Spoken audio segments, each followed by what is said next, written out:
I ain't never seen a nigga eat a horse head. Hey, he made sure that the horse was dead. I ain't never seen a nigga eat a horse head. Shit, make sure that the horse dead. I ain't never seen a nigga brush a horse teeth. Why the fuck is you brushing on the horse teeth? How the fuck you gonna clean off a horse head? Then turn around, then cook the horse head. This nigga really from the struggle, look at his hairline. This nigga really from the struggle, look at his hairline. All the motherfucking coats sandal hairline. You got a coat and some sandals on hairline. The back of that coat got blew up in a bomb. I don't give a fuck, nigga, call your mom. What you about to do? You about to put it in the water tonight. Yeah, put it in the water tonight. And a little bit of doo-doo and some beans on it. Bam! New Year's resolution. It's 8:30. Yes. I think to cow. So hell yeah, where's my bell? More cowbell. Right here. Okay, so there you go. Boom. What y'all think about that? So you need to turn that down. We here. We here on time too. Mm-hmm. I know that through a testicle tiger for a loop. Yeah. But it's all good because we here. Oh, who we covering tonight? Fritz Harmon. No. Is that how you say it? That is, well, that's how you spell it. 32, but sure, Chris. What 32? What? So no, where I'm at, it says 8:30. So there's a little bit of lag. Yeah. There's a little bit of lag, yeah, Trigger. We were here at 8:30. Yes, we were here and it started, but there's a little bit of like delay on YouTube side, so that had nothing to do with me. No, right. Nothing or me. at all. We here and boom, hot tea. It says tip wash. All right, so we're covering Fritz Harmon tonight. So, all right, get into it already. If the shoe fits. I had a oh yeah, man. You know the little hush puppy dog? Yeah. I had a little hush puppy dog stuffed animal when I was little, the puppy, and its name was Fritz. Why? Oh, I have him upstairs. Why? I'll show him to you. I don't know. I just named him Fritz for some reason. Okay. All right. Yeah. I can't believe I didn't tell you that till now. Yeah, me neither. I can't believe I've never showed that to you. Hiding the Fritz. Yeah. Actually, his name is Frederick Heinrich Karl Fritz. It's Harmon. always 4 names. I know. Friedrich Heinrich Karl Fritz Harmon. See? It's always 4 first names. That is always the killers. Yep. So 100%. Ooh. He got a Hitler stash? Yeah, I guess so. Sean. Well, that was all the rage. Shondo. Was it? All the rage. Was it really? No. Shondo, blow up a picture of Frederick Fritz Karl Hamburger Herman. Oh, he does. Hold that. He kind of looks like Bob Newhart, actually. He does. Space Nerd confirmed. Says 100%. That don't look like the Iceman to me, says TT. Nope. Flex, g'day, brother. I thought the Iceman was Richard Kuklinski. It is. YouTube didn't update. Shawnee scheduled. YouTube did not update who our killer is tonight. For some freaking reason, I called Shawnee and I said, why does it say Iceman? No. And he was like, I don't know. It does not look like me, Space Nerd.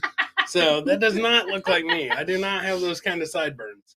So, yeah, that does not look like me. Oh, my God, that's the only time I've ever seen Chris in a tie was at the wedding. Yeah.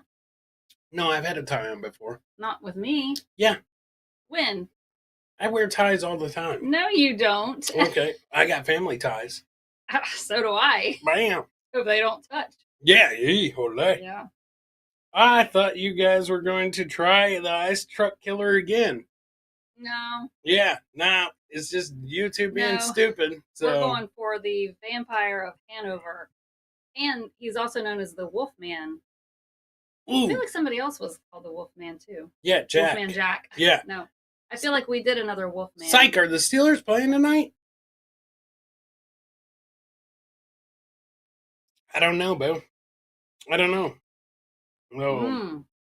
I think I know there is some games tonight, but I'm not even sure the Steelers play when they're supposed to play. So they're terrible. Okay. But Psych loves them. He's into Terry Bradshaw. He was known as the Butcher of Hanover, the Vampire of Hanover, and the Wolfman because he committed sexual assault, murder, mutilation, and dismemberment of at least 24 young men and boys in the city of Hanover between 1918 and 1924. Please don't hate Terry Nee tonight, okay? All right, we'll try my best. Because, fuck Ohio, BP. Oh, shit. Gosh, I thought that said Chris.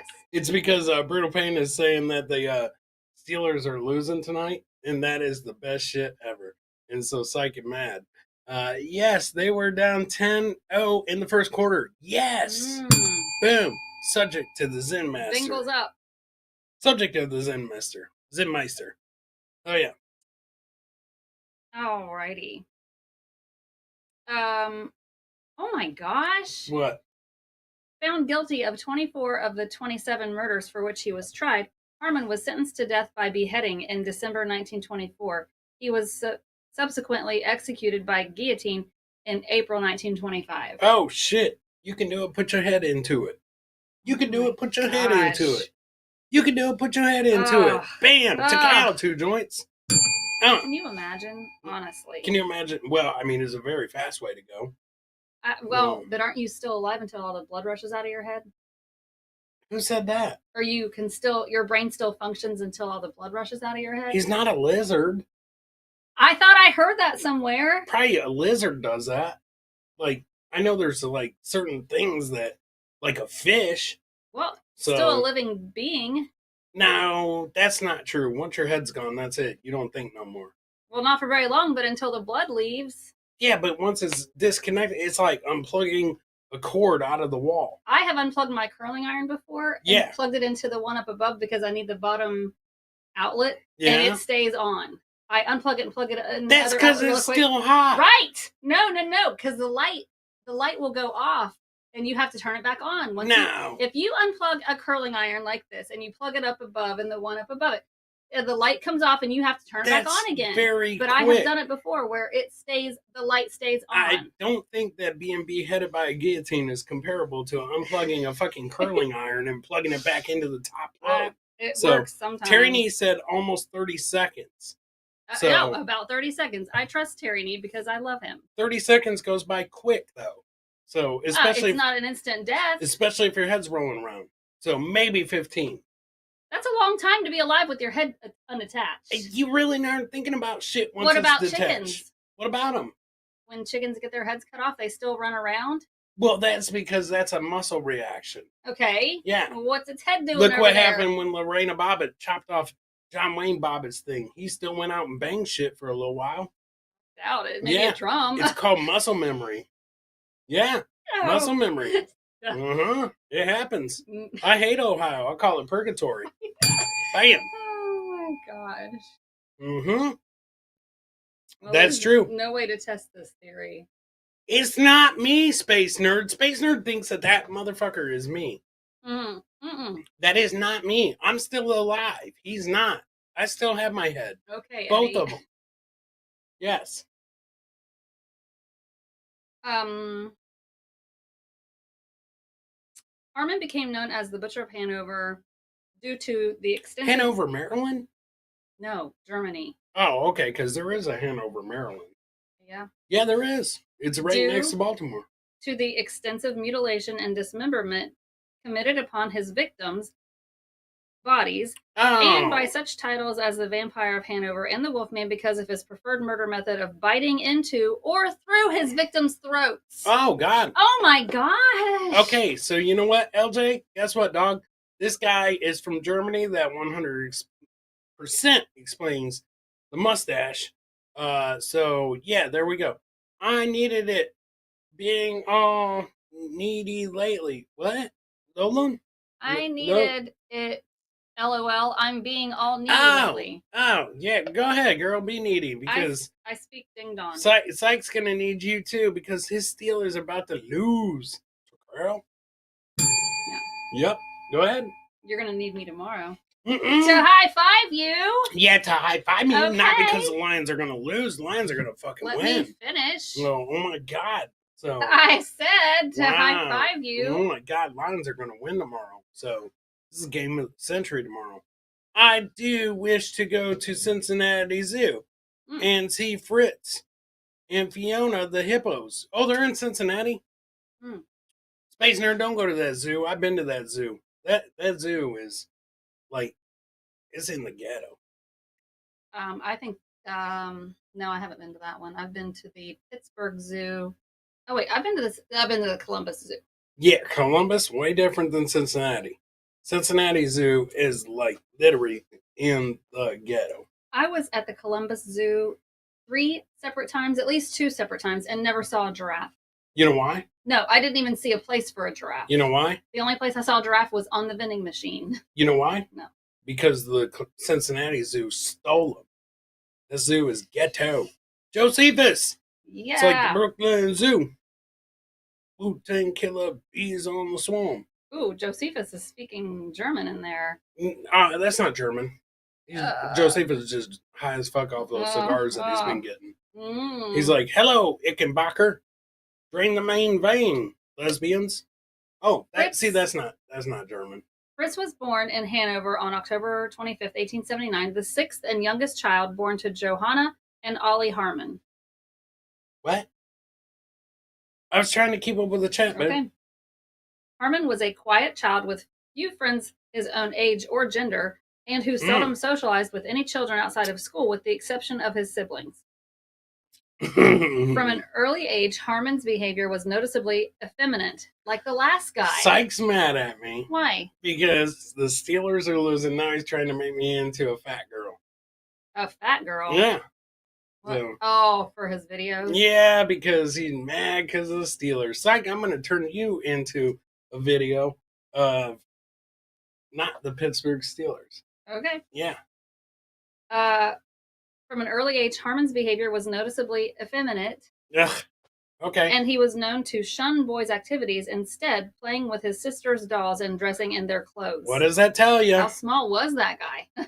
What does that tell dressing in his sister's clothes. Yeah, he wasn't dressing in his like, what? His sister's doll's clothes? Well, oh my God. Reads, read that again. He was not wearing his sister's doll's clothes. Listen, okay. He was known to shun boys' activities, instead playing with his sister's dolls and dressing in their clothes. So it sounded like, I was like, oh my gosh, they needed dolls? They needed a comment on how small was he. Oh my God. He was wearing doll's clothes. Oh my God. He also developed a passion for both needlework and cookery. Hello, Fresco. And would develop a close relationship with his mother, who spoiled her youngest child. Matt said he was a fanook. Yeah. I can't believe he was trying to wear his sister's doll's clothes. That's fucked up. Yeah. Yeah. How small was he? Reportedly, Harmon's father married his mother when she was 41 years old and 7 years his senior, largely due to her wealth and the substantial dowry their marriage would eventually bring him. Wait, what? Sugar mama. Wait, what did he marry? His mother was 7 years older than his dad. Oh, wow. And he married her for money. Oh, okay. So, all right. Makes sense to me.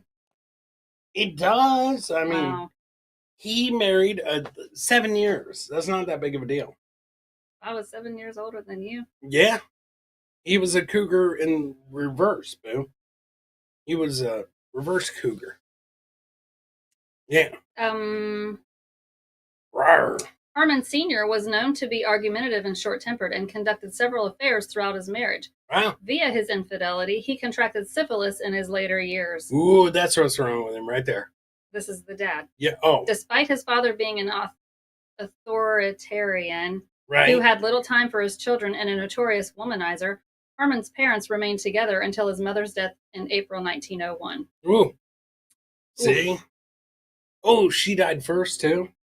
Yes. Well, she was older. She was 7 years older. Well, yeah, but that don't mean shit. Girls live longer. Guys do stupid shit. Yeah, I know. Yeah. I mean, look, he went out and got syphilis. So. In 1886, Harmon began his schooling. Mm-hmm. He was noted by teachers to be a spoiled and mollycoddled child who was prone to daydreaming. Worst kind. Was mollycoddled? Oh, she was putting him on the titty. No. Yep, 100%. That's what it means. It's look it up on Urban Dictionary. Molly coddled. Why do you know? Molly coddled. She put him on the tit. Never let your friends drag you on a double date. It was awful, but I'm lit. I'm so glad to be here. Timmy got drugged on a blind double date today. It means spoiled. That's what I said. Oh, dang it. She put him on the titty. Look. Yep. So now I got out of it. It's very close to melancholy, but it's mollycoddled. And once you're mollycoddled, Brutal Pain knows. That's it. That's it, boo. He was mollycoddled. Okay. Yeah. It's also on Urban Dictionary. It's when you use 4 fingers. I'm just saying. Go ahead. Don't make me get out. Every time I go to Urban Dictionary and get out of this, I have to look it back up again. Okay. Well, he was mollycoddling. Although his behavior at school was noted to be exemplary, his academic performance was below average, and Harmon had to repeat a school year twice. Bam. On one occasion, he was about 8 years old. Harmon was molested by one of his teachers, although he never discussed this incident in detail. Well, how do people know then? He probably just said it in general. How do people know if he never discussed it? Hey, everyone. No, Space Nerd. It's a no-go. She was beyond vapid to talk to. What does that mean? Terrible. Oh, horrible. You should have mollycoddled her. Boom. You already came home? Yeah, that date was Urban. Oh, yeah, 2 joints is right, boo. That's where it's at. Urban Dictionary. Look it up. Look it up, my friend. I don't want to. Okay, then. Matt knows. Harmon grew into a trim, physically strong youth. With his parents' consent, he finished his schooling in 1894. Upon leaving school, he briefly obtained employment as an apprentice locksmith in Neuf-Brisach. Oh, God. Before opting at age 15 to enroll in a military academy in the town of Brisach. His military training began on April 4th, 1895. Yeah, don't look that up. What? Brisach. No, don't. I said don't look it up. It's a town. Right. And that's the town that they run around and they're like, Habens na Zigaretta. Josephus understands. Yeah. See? Oh, Josephus also says you can look it up under the Keith Urban Dictionary as well. So there you go. It was a dinner date, homie. Vapid means dumb. Ugh. I'm probably saying it wrong, so now I sound vapid. Oh, my God. Vapid? These kids and their new words, dude. Vapid. Vapid. Why not just say dumb?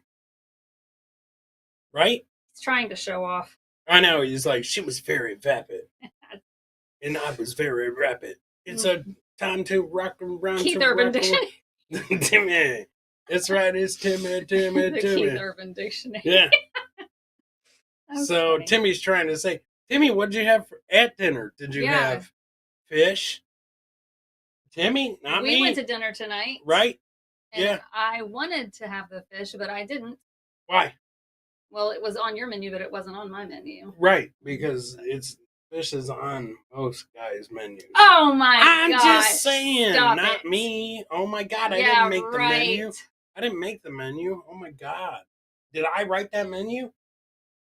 Did I get in there before you and make that menu? No, I did not. Oh my god, that's why it's called a menu. Yeah. Okay. I did say it right, Timmy. Bam. And yes, he's a total. Bruno Spin. I know someone else who is. Says, I smell fish. And I can't see the other icon. What's the other icon? Brutal Pain. I smell fish. It looks like a catcher's mitt. Ow. Ooh.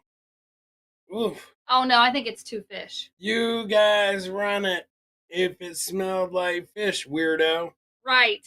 Thank you, Space Nerd, for coming to my aid. You guys finally someone who's not vapid. Oh my god, learned a new word today? Yeah. Oh my god, fish is always an option. Takal. I was just wondering if Timmy you know why, Terry? Because they're always available, because nobody wants them. That's I wanted to see what Timmy had at dinner. Oh, he didn't. My god. Well, he said she was dumb. Right. Anyway, Harmon initially adapted to military life and performed well as a trainee soldier. However, after 5 months of military service, he began to suffer periodic lapses of consciousness. Wow. Consciousness. Yeah. which, although initially described by a medical professional as being sudden signs of anxiety neurosis, were subsequently diagnosed as being equivalent to epilepsy in October 1895. Oof. Oof. What? Timmy went to dinner wanting fish. Wanting a dish, but it took it off the menu as soon as he seen her. Whoa. Or started talking to her. So, one of the two. I had steak and grilled veggies, Chris. Chow. Who did? 2 joints. And that was Timmy. CYKE said... Timmy had steak. I had steak. Well, I thought 2 joints did. So, there you go. Team Chris, Takal. Thank you, dog. Syke said, touchdown Steelers. Chris, fuck you. Oh my God, don't be jealous, Syke. Whatever the score is still only like 10-7. I need to look this up. Go ahead. The following month, Harmon discharged himself from the military and returned to Hanover, where he briefly worked in a cigar factory his father had established in 1888. It's only 10-7. Oh, you don't have a back on this chair. No, I don't. At age 16, Harmon committed his first known sexual offenses, all of which involved young boys whom he would lure to secluded areas, typically cellars, before proceeding to sexually abuse them. Wow. Get him in the cellar. Was first arrested for committing offenses of this nature in July 1896. He got him in the Comedy Cellar, which is in New York, by the way. And he would take him down there and he would do his thing to him. I'm going to make another drink. Space Nerd's drinking tonight. Oh, what are you drinking, Space Nerd? Space Nerd's drinking. She's giving the POT a BREAK. Break. Bam. Potty break. Yeah. I like my fish battered. Beer battered. Thank God you said that, dog, because otherwise I'm thinking that you want somebody to beat that fish up and then have some. Yeah. Better than wild caught. Oh, oof. What?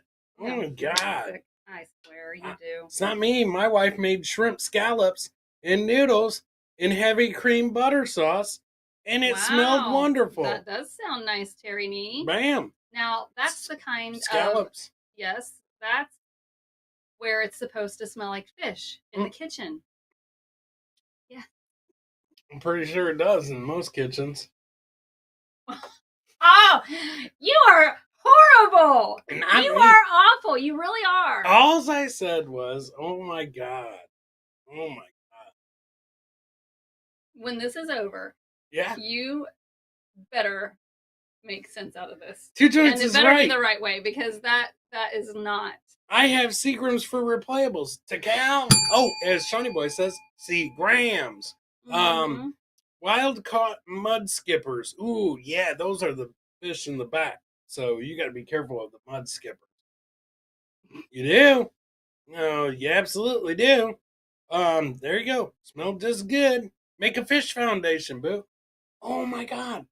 Thank you, 2 joints. We could start doing that. We could start making donations to. Gross. We could make donations to some women that need help. Exactly. They need help because they smell like that. Well, I'm just saying, maybe they got wishes too. So we can make a fish foundation. I like that. CYKE, we need to work on that. Make a fish foundation. Yes, .org. Boom. .org. What? Chris. You're exposing our fourth wall. What's that? Nothing. What is that? Nothing. Fourth wall? Yes. Oh my God. What is that? Tiff is on the straight and arrow. She does not do seafood. So, boom. Straight and narrow. Arrow. Straight and narrow. Points in the right direction, boo. No, it's no straight and woman narrow. Wants to smell like that. That's why TT 2 Joints has coined it. We're going to start to make a fish foundation. What is the fourth wall? Oh, dress up as a fish witch for Halloween. I will, LJ. I will 100% do it. You want me to? What's the fourth wall? No, don't. Look up. It's past the wonder wall, and you can't get to it, boo. Oh, my God. Don't look it up. An imaginary wall that separates actors from the audience? No, that's not it. Okay. Yep.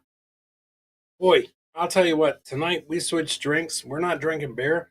We're drinking these, what are these? Ocean Spray. Absolute vodka Um, and Ocean Spray.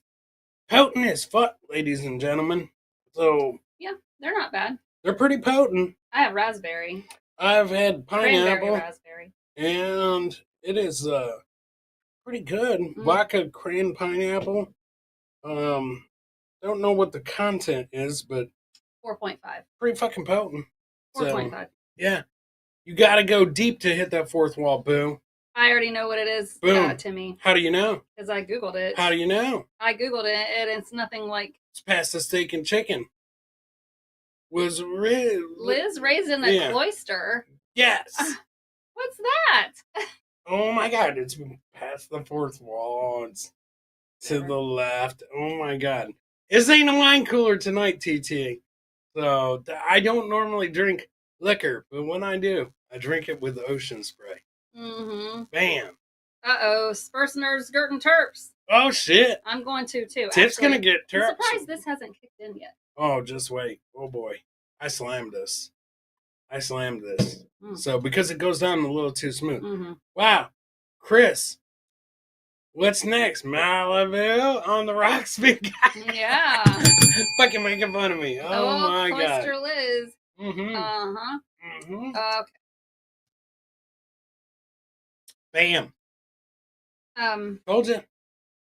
At age 16, I already said that. Ocean Spray. Get it? He was... What? Oh my god.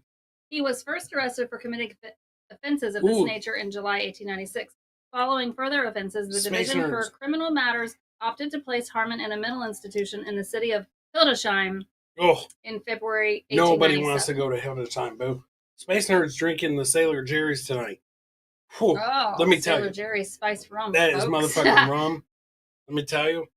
I drank that Sailor Jerry's one time. Whoa, boy. Not good. Not good. Sailor, Ocean Spray. All comes back to full circle fish. Chris will bring drinking Cosmos by the end of the night. And a skinny martini. Yeah, ain't gonna happen, bruh. Fireball and pickle juice is a good cocktail. Absolutely is. I agree. Didn't think I'd like it, but I did. Although briefly transferred to a Hanover hospital for psychiatric evaluation, he would be certified as being incurably deranged and unfit to stand trial by a psychologist named Gert Schmalfel. Let me see. Where are you at? Right here. Schmalfus. Gert. Schmalfus. Small fish. You totally flinched. I went like this and you were... No, it's a Gert small fish. And Schmalfish ordered Harmon to be confined to a mental institution indefinitely. He returned to the institution on May 28th, 1897. That's Memorial Weekend. Yeah, he went back. 7 months later, in January 1898, Harmon escaped the mental institution, and with apparent assistance from his mother, he fled to Zurich in Switzerland. Here he lived with a relative of his mother and obtained employment as a handyman in a shipyard. Uh-oh. What? He was a handyman in a shipyard. Okay. If it fits his ships. Okay. Yeah. What? Harmon remained in Zurich for 16 months before he returned to Hanover in April 1899. Early the following year, he seduced and subsequently became engaged to a woman named Irma Loert, who soon became pregnant with his child. Black Rife coffee and Screwball peanut butter whiskey. Black Rife. We had that on our honeymoon. Yeah. Tennessee. Yeah. Yep. It's called a Black Bale. Yeah. That's where it's famous from, Tennessee. So. Now, nerds say it ain't so. What nerd say? I don't want to hear about his military career. Nerd said something, and LJ said, say it ain't so. LJ, yes, it sucks.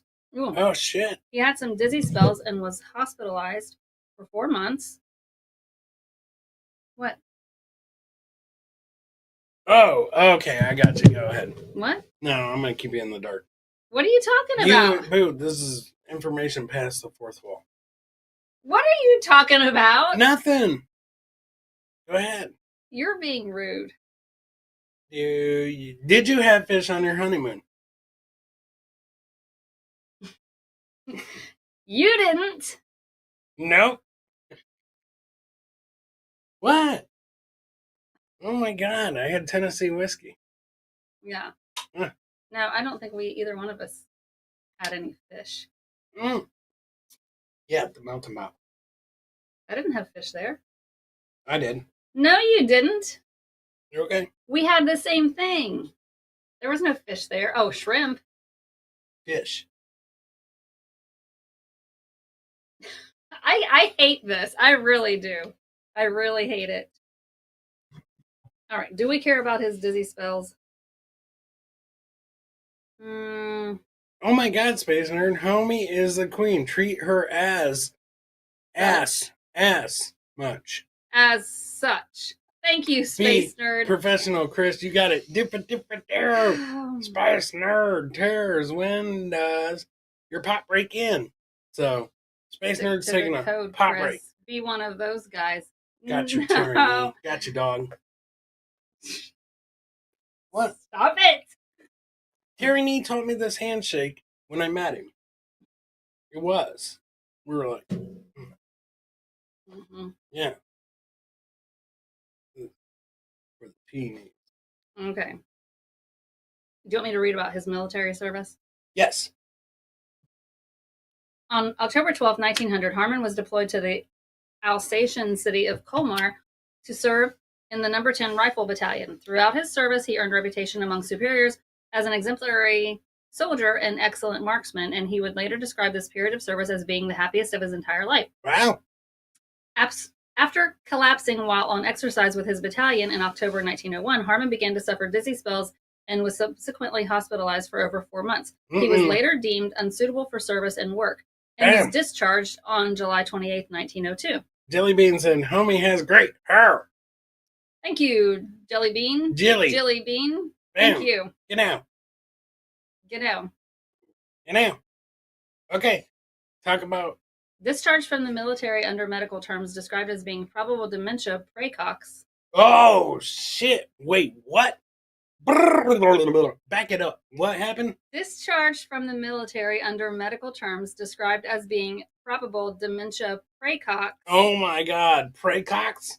Harmon was awarded a monthly pension of 21 gold marks. Wow. He returned to live with Irma in Hanover briefly, working in Praecox. He prays for the cox. In his father's factory. However, he soon filed a maintenance lawsuit against his father, citing he was unable to work due to the ailments noted by the military. Harmon's father successfully contested the suit, and the charges were dropped. The following year, a violent fight between father and son resulted in Harmon's father himself unsuccessfully initiating legal proceedings against his son, citing verbal death threats and blackmail as justification to have his son returned to a mental institution. Bam. So, recap. You recap. Okay. I'm going to recap. What happens in Hagerstown stays in Hagerstown. Take out. Yeah, and get some ventilation in there. Says Jake Fire. I know, dog. We're going to try to take that light out right there and put in like a chimney spout or something like that. So, what are you doing? I was trying. Why were you reaching up on the shelf? I was just trying to touch the There's light. nothing up there. There's a cobweb. Okay. Yeah. So, Sasquatch going on tour. Get your tickets now. Okay. All right. So he tried to sue his dad after he had praecox, and he was trying to dress up in doll clothes and all that shit. These charges were dropped due to a lack of corroborating evidence. Nonetheless, Harmon was ordered to undertake a psychiatric examination in May 1903. Wow. This examination was conducted by Dr. Andre, who concluded that, although morally inferior, Harmon was not mentally unstable. There are a lot of... fan hair. Cobwebs are hot. To cow. Yeah. Thank you, new fan. New fan here. Yeah, new fan here. With financial assistance from his father, Harmon and his fiancée opened a fishmongery. Oh my God, you can't make this up, ladies and gentlemen. Him and his dad got past their fight. They tried to sue each other. One failed, one won. Somebody won the suit. Somebody lost the suit. Yes. They dropped the suit. And then they came together. What did they bond over? Fish. Boom. So what did they open up? A fishmongery? A fishmongery. Do you know what a fishmongery is? Not really. Oh my God, don't look that up under Urban Dictionary. No matter what, fishmongery. Boy, do you live on Urban Dictionary? No, but I'm trying to tell you that, sorry, new fan here. No worries, new fan. Yeah. So, Captain Mauser, Takao, we're talking about the fishmongeries, and they're not good. Fishmongeries are horrible. So, you would rather have fish that wears makeup. Not a mongery fish. Gosh. Oh my God. If you wow. You don't know. Fishmongeries is now fishmongeries are the ones that you're talking about. Stay away from. Those are mongeries. Anyway. Yep. They're like, I need some gyne-lotrimin. Stat. That's a fishmongery. Right. Yes. You know what? The girls that smell like fish that you take a dish from supposedly are on their way to gyne-lotrimin. You're welcome. No, yeah, not at all. Yeah. No, fishmongery was Timmy's nickname in high school. Bam. Cod mongrel. Oh my God, cash on delivery for the fish to cow. Okay, go ahead. I've been selected as new Harmon fan. Himself. You've been selected new fan of the month. Congrats to Cal. Bam. Okay. Harmon himself briefly attempted to work as a trouser trouts salesman. Get into the fishmongeries. Before being officially classified as a disabled person and unable to work by the 10th Army in 1904.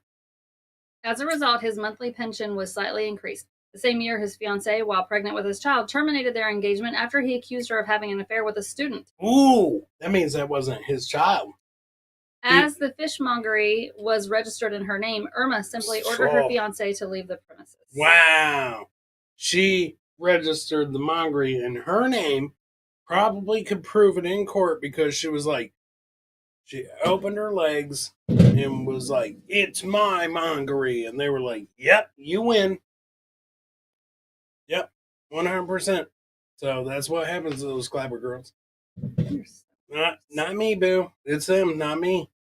Chris has a fish right now. What? Go ahead. I wish you would have been in my class in junior high. You would not be talking. Chris didn't buy Summer's Eve for the spring for the ocean sprays. Boom. You know what? If I did propane, I knew a kid that drank a douche when we were kids, and to this day still has the freshest breath on the block. So Kyle, he does. Probably smells better than fish. Well, I mean, he for some reason people try to like put fries and all kinds of shit on his breath because like some people like vinegar on their fries. I don't know. Not me.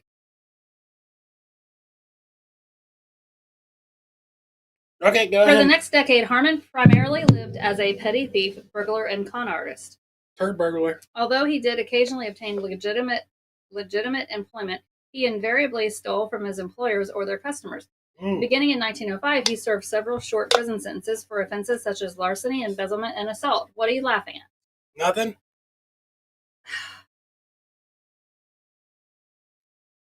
Oh, the motor oil? Nope. Oh.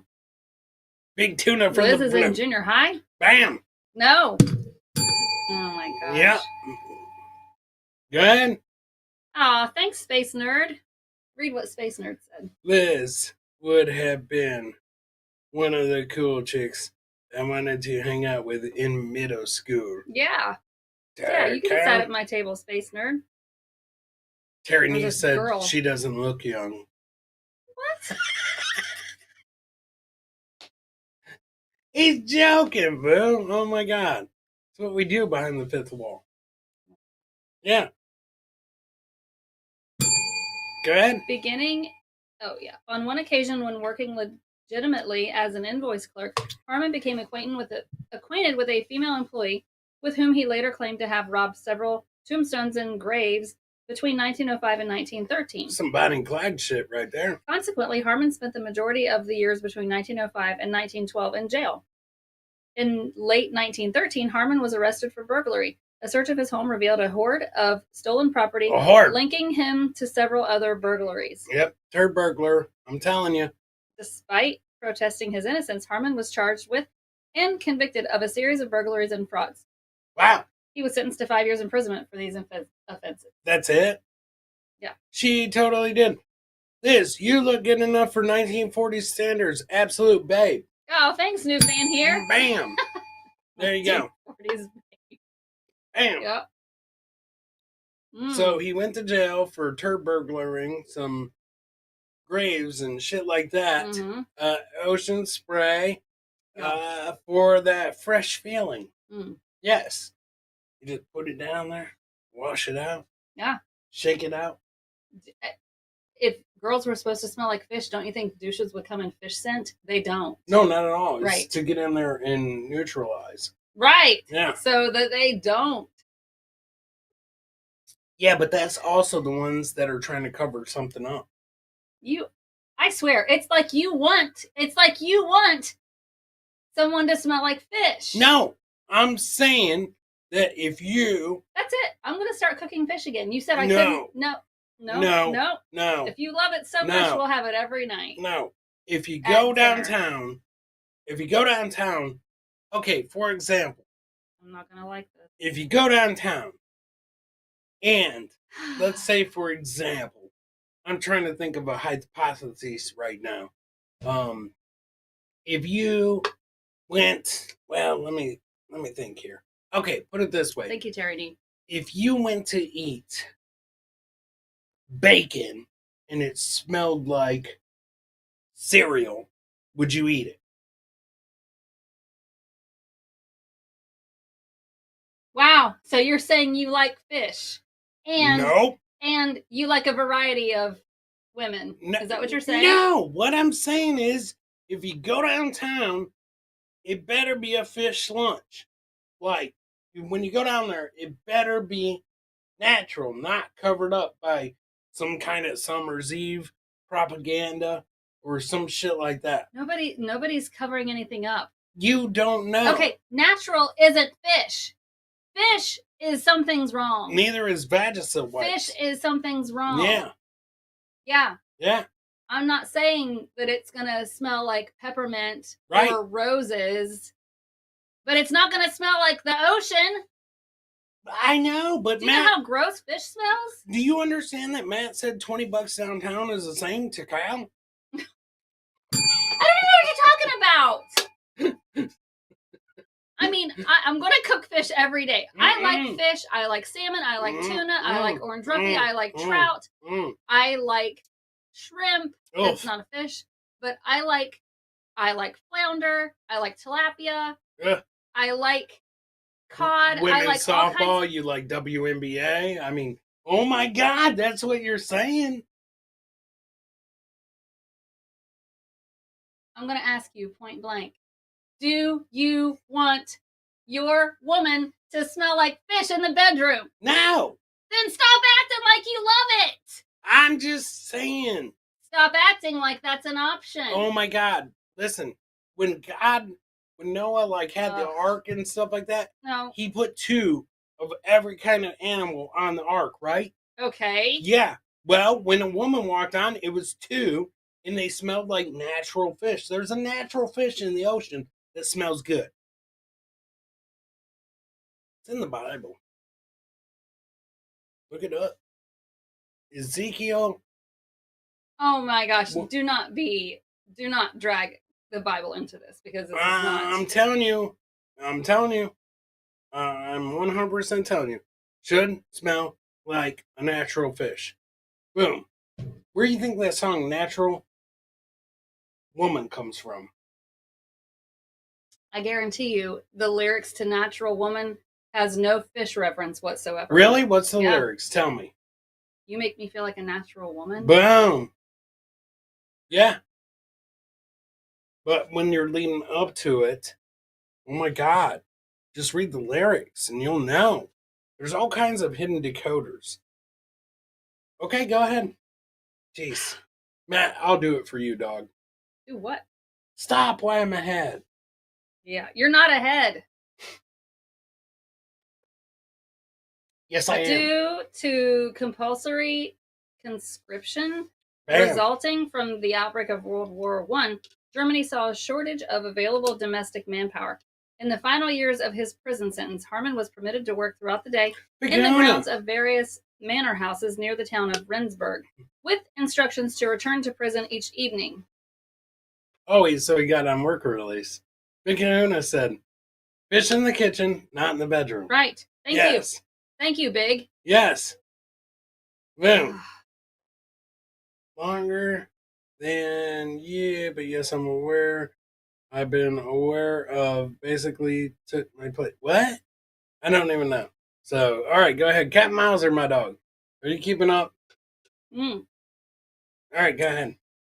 Upon his release from prison in April 1918, he initially moved to Berlin before opting to return to Hanover, where he briefly lived with one of his sisters before renting a single-room apartment in late August 1918. Wow, one of his social sisters? Where are all these killings? I know. Supposedly there's 27 of these motherfuckers. And supposedly I know. He said that there's like 27 killings, number one. Number two, they were all dudes. I don't even know. Yeah, that's what you said. Is it going to be in this section? I don't know. How about we do this real quick, though, Matt? Why don't we take a quick psych time? Bam! Psych time. So that way we can update the Pittsburgh Steelers. And we'll be right back because I need to grab a new drink. Takao. We'll be right back. Psych time. Psych time, Sean Doe. Let's go.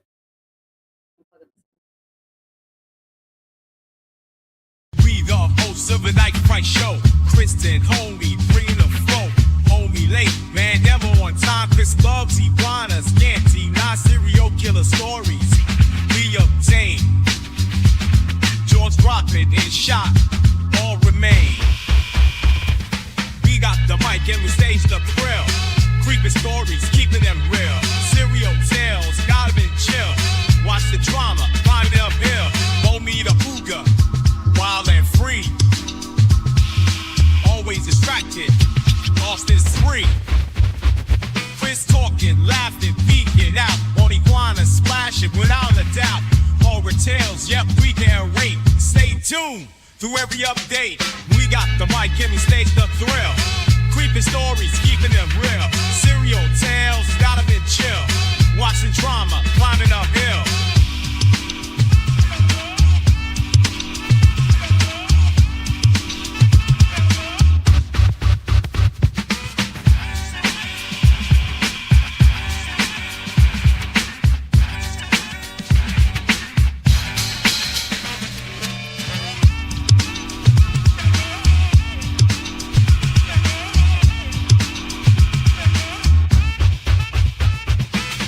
Shows making waves, horror scenes, the crowd craves.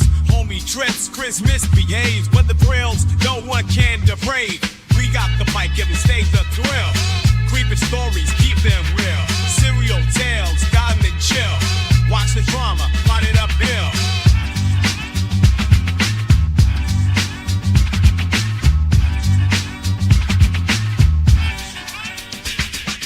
We got the mic and we stage the thrill. Creeping stories, keeping them real. Serial tales, gotta be chill. Watch the drama, find it uphill.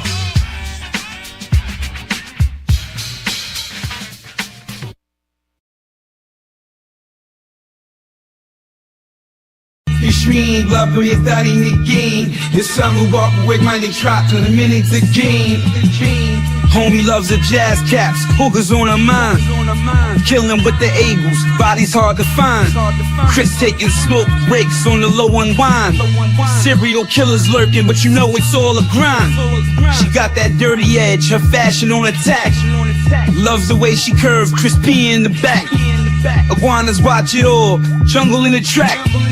Show's getting wild. Never looking back.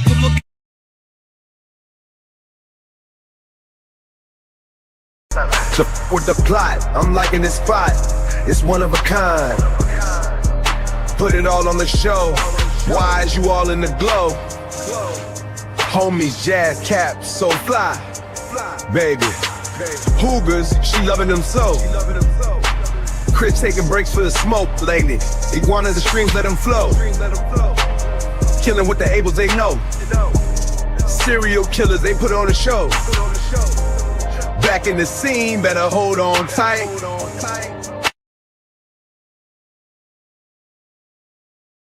Homie loves her jazz caps, rise real smooth.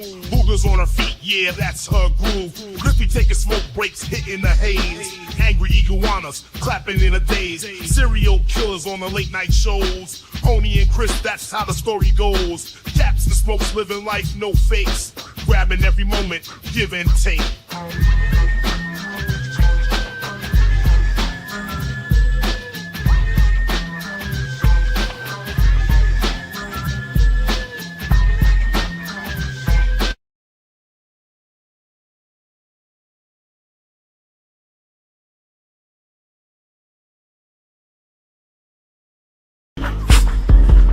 You heard a friend, a blocking man. He kicks out people with just a hand. Hates avocados, ain't that grand. Blocking Buffalo got his brand. Laughing loud, living free. He's got the chat on lock, you see. Blocky friend. He blocks the hate, the #1 fan. BF Live, hear his plan. Blocky friend.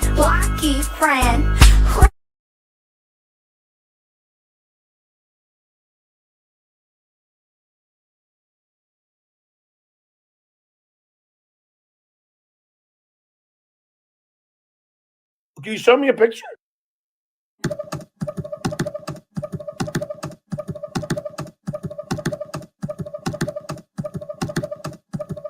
I told the world. Fucking cowards. I told the world. Fucking cowards. I was bullied as a child. I was bullied as a father. But in elementary school, that is an act of violence. They all hate fucking with my guests, fucking with my friends, fucking with my family. That is an act of violence. I told the world. Fucking cowards. I told the world. Fucking cowards. Ain't that good? Yeah. Ooh, Yeah. I like that the best. Cranberry and vodka can never go wrong. What's the other? It's tequila. There's one more. It's 100% Oh, good. is it Cherry, grape? I think, or something. Yeah, grape. Mm. Sean Schultz is sadistic. I believe it. Takao. All right, we back. We back, ladies and gentlemen. We got to wrap this killer up because Replayables starts in 16 minutes. Can't be late for that. Nope. It starts in 36 minutes. I know, but I got to get ready. Hey, we started on time, so don't give me no crap tonight. I'm skipping through. Bam. I don't really. This is Should I get Shawnee. into the? Why not do Replayables on BS channel until a PO is worked out? That way you can all make some money. Oh, Jake, we've bounced around so much, dog, that we're trying to get this monetized. And so if you want to fund the show, just use the PayPal, the Cash App, or the Venmo links right there, man. That helps out the show, dog. Mhm. And we like when you fund the show and stuff like that, we give you the spin and all that good stuff. So, but we're really trying to work hard on getting this shit remonetized. Yes. So, but if you want to help us out and you want to throw Shawnee a couple bucks, whatever, Yes. yeah, just hit one of those links at the top or something. I mean, don't punch it, because if you punch it, you might break your screen. But boom. The only drama allowed here is between me and Chris Takao. So, Oh, brutal. PayGal. Ah. Yeah, you can use PayGal and send some fish eggs. through Paygout. Mm-hmm. So, yep, 100%. So, only balls, says Tyranny. Takao. Fails. Balls. Oh. So, okay, I can do that. Thank you, Jake Fife. And it'll notify us or whatever. So, some bullshit. But anyways, we're going to get back into the show because homie got some facts to kick to you real quick. Mm-hmm. Send your Canadian funny money to the Venmos. I don't know if they can in Canada, Boo. I don't know. But if you let me finish this paragraph. You can send us Bitcoin and we really love you forever. We love you a long time for Bitcoin. Okay, go ahead. What is it? I think if I finish this, then we'll get into some murders. Oh, God, that's a long paragraph. Despite police knowledge that Harmon was both a known criminal and a known homosexual, he gradually began to establish a relationship with law enforcement. Time out. How do they know he's a homosexual if he's married? I don't know. Okay, go ahead. He gradually began to establish a relationship with law enforcement as an informer, largely as a means of redirecting the attention. You know, says no, akadam, a lick it, boom, boom, down. Bam. You still love that song. Yeah. Largely as a means of redirecting the attention of the police from himself and his own criminal activities, and to facilitate his access to young males. By 1919, Harmon is known to have regularly patrolled Hanover Station and to have provided police with information relating to the city's extensive criminal network. He was trying to be a cop? He was an informant. Informant? With the cooperation of several police officials, Harmon devised a ruse whereby he would offer to fence or store stolen property at his premises, then pass this information to police, who would then raid his property at agreed times and arrest these contacts. What? To remove any suspicion as to his treachery reaching the criminal fraternity, Harmon himself would be arrested in these raids. Moreover, on numerous occasions, he is known to have performed citizens' arrests upon commuters for offenses Citizens on patrol, such as traveling on forged documents. As a result of these activities, police began to rely on Harmon as a reliable source of information. What are you doing? Harmon's a whore. Regarding various criminal activities in Hanover, and was allowed to patrol the station largely at will. I know. So Harmon is being like dirty. He's setting these people up and telling them, like, let me just go rob them, bring the shit back to my house, and then you guys come in and boom, we got it. So, yeah, he has a story, Boo. It's completed. So, boom. Terry Nee said he has a story and it needs to be completed. So, there you go. Let's go. Oh, I think this is where we get into the murders. Uh-oh, here we go. Between 1918 and 1924, Harmon committed at least 24 murders, although he is suspected of murdering a minimum of 27. Wow. All of his victims were males between the ages of 10 and 22, the majority of whom were in their mid to late teens. Time out. Jake Fire, thank you, dog, for funding the show. We appreciate that. You know what, Sean? Give Jake Fire a spin on the wheel. Never mind, doesn't even matter. Because it's either going to be I drink or homie drinks, but we'll both drink. Takao. Thank you, Jake. Takao. Okay. Yep, tell us what he did. The victims were lured back to one of three addresses in which Harmon is known to have resided throughout those years. Oh, absolutely. Time out. Jake said, please don't forget to send Sonny a cut. You got it? Guess what, Jake? The way that we do the show is when it's Killing with the Abels, we split the cut two ways. Me, homie, and Shawnee. So me and homie won. I was going to say. We're one. Okay. Yeah, we're one. Shawnee's like, two. So whatever the show brings in, we split that two ways. When it's replayables, we split it three ways across the fucking board. Nobody gets more, nobody gets less. Wait, so I get that's paid? the way that we do it.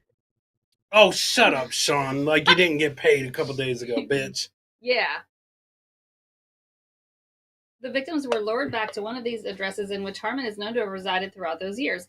He is known to have killed upon the promise of assistance, accommodation, work, or under the pretense of arrest. Yeah. At Harmon's apartment, the victim was typically given food and drink before Harmon bit into his Adam's apple. He bit into his own Adam's apple? No. Oh, I was like, that's impossible. the victim was typically given food and drink before Harmon bit into his Adam's apple, often as he was strangled. That is nasty. Often, ugh. He totally bit into his own Adam's apple, which is almost impossible, but somehow he fucking did it. What? Oh, good. It's getting good now. Get ready, guys. Often, all right, grab your drawers. Here we go. This caused the victim to die of asphyxiation, but on several occasions, Harmon bit completely through his victim's Adam's apple and trachea. Do you know how hard that would be? No. That would be difficult. That's worse than a hickey. Yeah, way worse. Yeah, because it involves teeth. Not only that, puncturing your skin. But it leaves a mark. And trachea. So, like, how are you going to go home and be like, ain't nobody making out with me if you're missing your Adam's apple? Harmon referred to the act. Men holding Adam's hands. Bam. Sam Adam's hands. Oh, shit. That's a good point. Got a winter storm warning alert. Winter storm warning is in effect for us, guys. But it's all good. Harmon referred to the act of biting through his victim's neck as his love bite. Ugh. All of Harmon's known victims were dismembered before their bodies were discarded, usually in the Lean River. Although the dismembered body of his first known victim had simply been buried, and the body of his last victim had been thrown into a lake located at the entrance to the Herrenhausen Gardens. What? Dupa wants to know statistics. What is the percentage of chatters with wrenches, without wrenches? I'm intrigued by statistics. Statistically, Dupa, we'd love to have everybody as moderator, which might be part of the problem why YouTube hates us, but I don't give a fuck. So we ain't doing it for YouTube. I wonder if he ever went bobbing for apples. I don't know. Yeah. Harmon typically kept his victims' personal possessions for himself or for his lover, Hans Grans. Hans Grans! You remember Hans Grans? No. Oh, okay. Alternatively, they would be sold on the black market through criminal contacts he and Grans had established at Hanover Central Station. Yeah. However, the personal possessions of some victims were sold to legitimate retailers. Bam. In several instances, both Harmon and Grans gave possessions belonging to various victims to acquaintances as gifts. Wow. Flex got a wrench to cow? Yeah. Yeah. And he's all the way down under. Following Harmon's arrest, rumors circulated that Harmon ate the flesh of his victims or sold it on the black market as pork or horse meat. Ooh, a horse meat. He sold it as horse meat. I used to think that flesh was skin. It is. Well, I think it's the meat. No, it 100% is the skin. I always thought it was the skin, but then somebody... He's the one, everybody, this is the Easter egg Bezos. Come on down to Fritz's Pull Up and Pert. Boom. Fritz Harmon was the OG who wrote Horsehead. Yes, exactly, Brutal Pain Dog. He's the one that wrote it because he was out there selling it. He was the one that figured out that you got to brush the teeth. He's the one that figured out that you got to put the doo-doo and the beans on it to make it good. He's also the one that would try to call home to his mom. So, I am hams and I am bronze. Them together, we pump you up. Bam. Hans and Franz. Hans and Bronze. But also, guess what? Two joints recognize a parallel connection right there. I double dare you. Fritz Harmon is Mark Harmon's brother. Bam. Double dare you. Boom. That's Mark Summers. Nope. Mark Summers Harmon. That was his Mark real name. Summers is Double Dare. He had to Mark Harmon is something else. He had to drop the Harmon boo to be on CSI or the what did you say his name is? Mark Summers? Yeah, he had to was on Double Dare. Yeah, he had to drop the Summers to be on Double Dare. So boom. That's what I'm saying. Although no evidence was ever produced to confirm these theories, Harmon was known to be an active trader in contraband meat. Wow. Which was invariably boneless, diced, and often sold as ground meat. Boneless. Ugh. You're so predictable. No, I'm not. When asked where he obtained the meat, Harmon sometimes said he had obtained the produce from a butcher named Carl, although investigators would later note that the stories Harmon told his acquaintances regarding the origins of this individual varied. Yes. Contraband meat, 100%. Tyranny, 100%. Where's he hands out cards that says he's carrying contraband meat in his pants. Yeah. He does.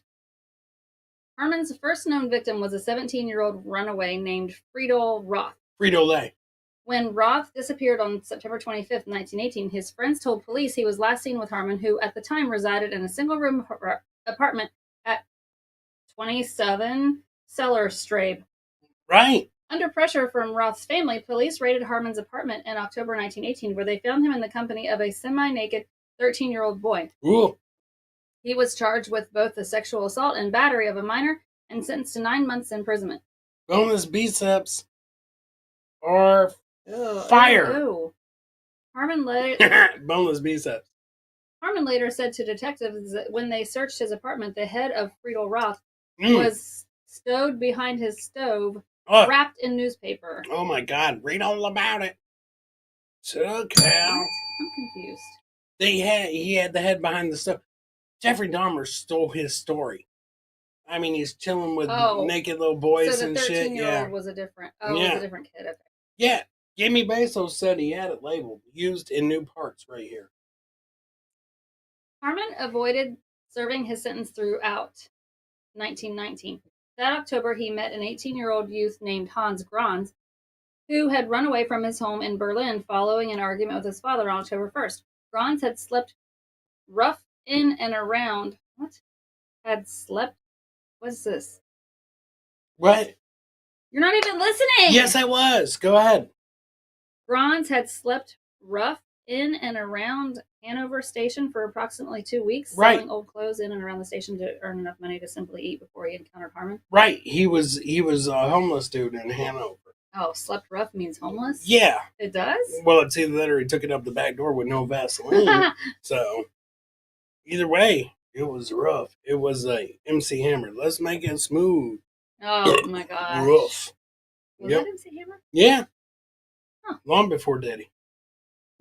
Did he do it? I didn't think that was MC Hammer. I thought that was Bobby Brown or something. No, that was the Hammer.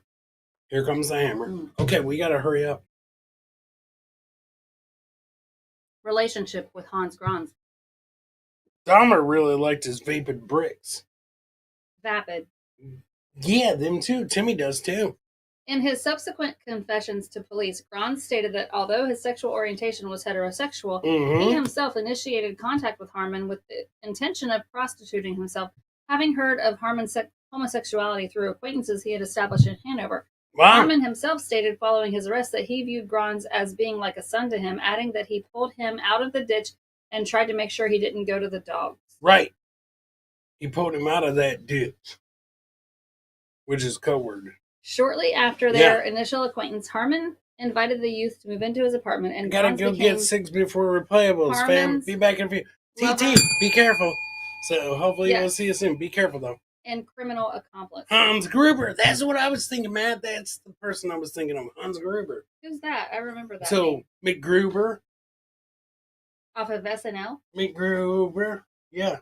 The guy that blew himself up all the time, acting like he was MacGyver. Or Hans Gruber was the guy that fell off the Nakatomi Tower in Die Hard. One of the two. He's one of the two. I just know it. Because, I haven't seen Die Hard. Yeah, I'm pretty sure he might have fallen off the Nakatomi Tower or some shit. So. We'll Google it after. Yeah, okay, but go ahead.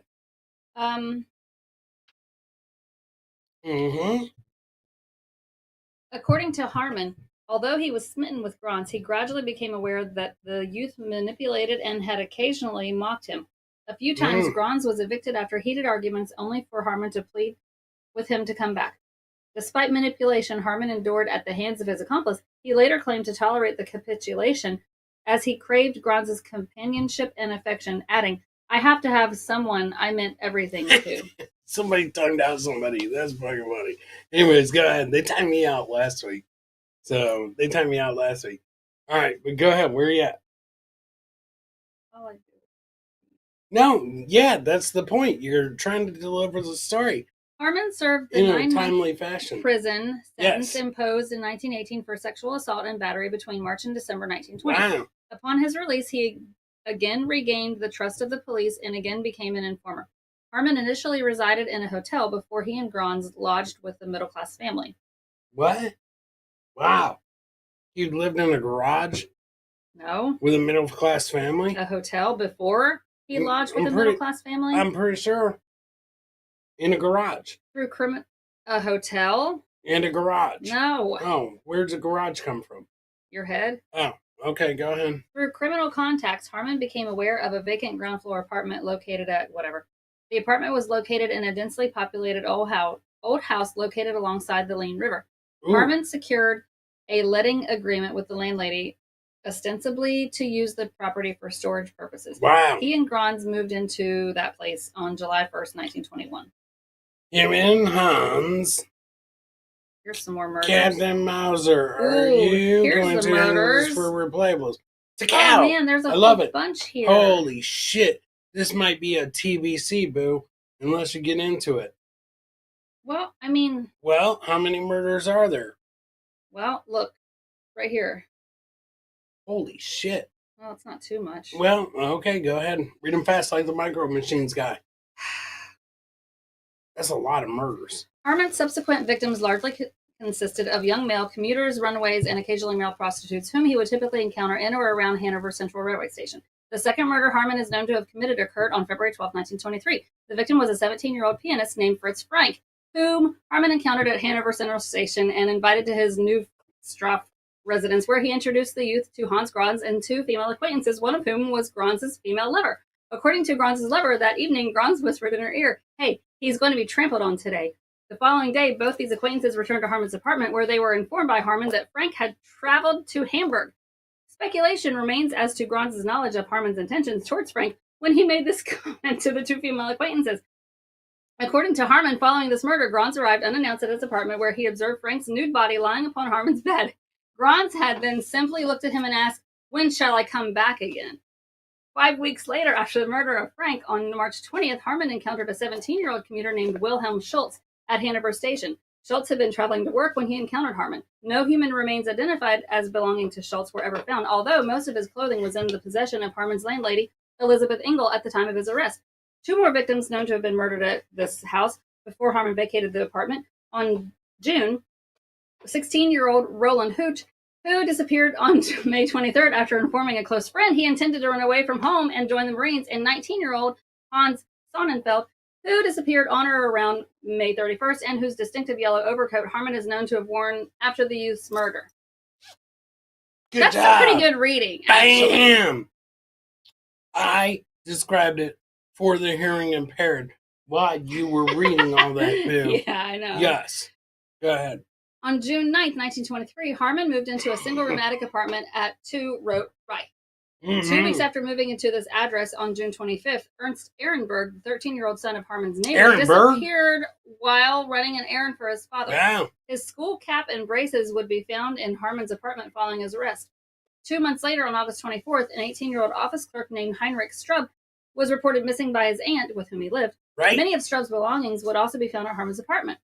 Strub's murder would be followed 1 month later by the murder of 17-year-old Paul Bronaszewski Walker, who disappeared en route to the city of Bochum, having worked with his uncle in Saxony-Anhalt throughout the summer. Subsequent police inquiries suggested Bronaszewski had likely alighted the train at Hanover, where he evidently encountered Harmon. Bronaszewski's jacket, knapsack, trousers, and towel would all be found in the possession of Harmon following his arrest. Captain Mauser's that, boo. So Captain Mauser really appreciated that.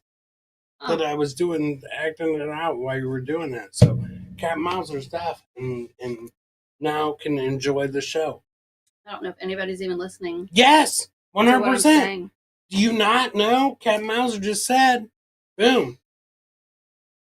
Harmon is next known to have killed on or about September 30th, 1923. The victim was 17-year-old Richard Graff, who last informed his family he had met an individual at Hanover Station who knows of a good job for me. 2 weeks later, on October 12th, the 16-year-old Gurdon youth named Wilhelm Erdner failed to return home from work. Subsequent inquiries by Erdner's parents revealed the youth became acquainted with the detective Fritz Honnerbach, a pseudonym used by Harmon, shortly before his disappearance. Both Harmon and Grons subsequently sold Erdner's bicycle on October 20th. Within a week of having sold this bicycle, Harmon killed 2 further victims, 14-year-old Herman Wolf, who disappeared from Hanover Station on October 24th, and 13-year-old Heinz Brinkman, who was seen by a witness standing in the entrance to Hanover Station at 11 p.m. on October 27th, having missed his train home to the town of Clausthal. Bam! On November 10th, 1923, a 17-year-old apprentice carpenter from the city of Dusseldorf named Adolf Hannepel disappeared from Hanover Station. Ooh, it's a miracle. I can hear again. Thanks, homie. Oh, you're welcome. Your reading and my sign language has helped out so much. He was seen by several witnesses sitting upon a trunk in the waiting room. These witnesses also positively identified Hans Grantz in the company of Harmon, pointing towards the youth who shortly thereafter was observed walking towards the cafe in the company of these two men. 1 month later, on December 6th, 19-year-old Adolf Hennies disappeared. He had been seeking employment at the time of his disappearance. None of the human remains recovered were identified as belonging to Hennies, whom Harmon specifically admitted to dismembering, but denied killing. How do you admit to dismembering somebody but not killing them? Bam. Well, okay. I'm not dead, but I appreciate the act out, though. No In problem. subsequent court testimony, vehemently disputed by Grantz, Harmon claimed he returned home to find Henny's body, missing his signature love bite, laying naked on his bed with Hans and another criminal acquaintance named Hugo Wachowski, stating the youth was one of yours. Neither Harmon nor Grantz were convicted of Henny's murder due to conflicting testimony. Motherfuckers. Took out. Oof. Did we get through them all? No! Oh my God. Okay. Well, we don't have to. This is the part where we Fritz got up to Harmon 1924. will have to be continued. Shondo, we will continue Fritz Harmon on Thursday. So boom, these the Dusseldorf in the house, in the hizzy. You know what? I say we just keep going. We don't need to do replayables. Shondo, how dare you disrespect replayables? So just run it right in. Guess what, Shondo? You don't even know. Dusseldorf, I had an exchange student from Dusseldorf. Yes. You had? Well, not me. Yeah. But there was an exchange student that came from Dusseldorf, and I met them. Is it a girl or a boy? You're like, I met them. Come on. I did when I was in high school. Okay, what was her name? I don't remember. You're an asshole. I don't remember what her name was. Right. Oh my God. I don't. So I just know they were from Dusseldorf. They? Yes. Mm-hmm. I'm serious. Then just say what her name was. I don't remember. Yeah. If I remembered, I'd tell you, but I don't. Why were you like their name, or they were from? Why were you like so nervous to say it was a girl? Tyranny said, "Liz, your reading skills have come a long way. We're so proud of you." Takao. So, oh my God, what are the odds that there would be an exchange student from Dusseldorf? Exactly. We had an exchange student from Russia. Oh yeah. Mm-hmm. Was it a Russian bride? They went to our school for a while. Oh, yeah, okay. They were really cool. Yeah, all right, good. Mm-hmm. I don't give a shit. This person was. This person from Russia was really cool. Oh, okay. Awesome. They signed my yearbook. Oh, good. In Russian. I hope they played roulette, too. Take care. Ladies and gentlemen, we'll see you guys tonight for Replayables in 15 minutes right here on this channel. And join us next week for when we finish Fritz Harmon Fritz. Takao, Salt and Pepper Catherine. Yeah. Salt and Pepper's here. Sonny Boy, take us out. So that way, we'll be on time for replay. Takao, Saturday night. Let's get it on. Saturday night. Saturday. What a day. Saturday.